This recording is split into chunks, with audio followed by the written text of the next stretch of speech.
জি, আমি এই মুহূর্তে দাঁড়িয়ে আছি পটুয়াখালী ৩ গলাচিপা ১০ মিনার সংসদীয় আসন, যেটি পটুয়াখালী জেলার গুরুত্বপূর্ণ একটি সংসদীয় আসন। আজ এখানে উৎসবমুখর পরিবেশে কিন্তু বিএনপি নেতা হাসান মামুনের পক্ষে তার নেতা কর্মীরা মনোনয়নপত্র সংগ্রহ করেছেন।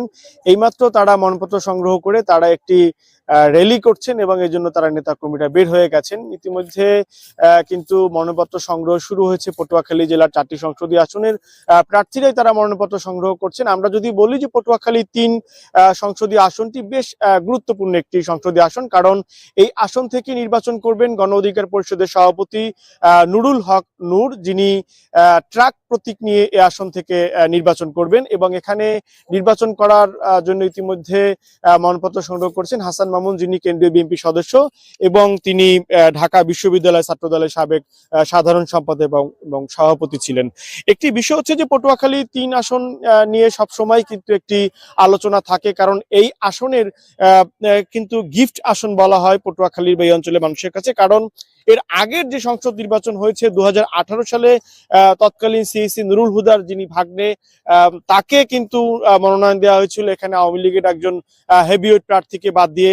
এরপরে এর আগে ১৮ নির্বাচনেই কিন্তু এই আসন থেকে বিএনপির হয়ে নির্বাচন করেছিলেন আলোচিত সমালোচিত সংসদ আওয়ামী লীগের সংসদ সদস্য গোলাম মাওলা রনি, এবং এবারেও কিন্তু আবারও এই আসনটিকে বিএনপি এখন পর্যন্ত তাদের কোনো প্রার্থী দেয়নি।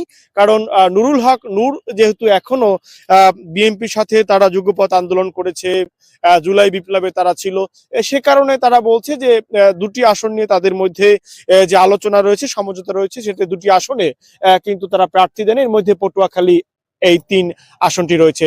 এছাড়া পটুয়াখালী অন্যান্য আসনের আজকের পরিস্থিতি যদি বলি, আমরা পটুয়াখালী ১ আসন থেকে আজ মনোনয়ন সংগ্রহ করেছেন জেলার সিনিয়র নির্বাচন কর্মকর্তার কাছ থেকে সাবেক স্বরাষ্ট্রমন্ত্রী এবং কেন্দ্রীয় বিএনপির ভাইস চেয়ারম্যান আলতাফ হোসেন চৌধুরীর পক্ষে কিন্তু আজ মনোনয়নপত্র সংগ্রহ করা হয়েছে।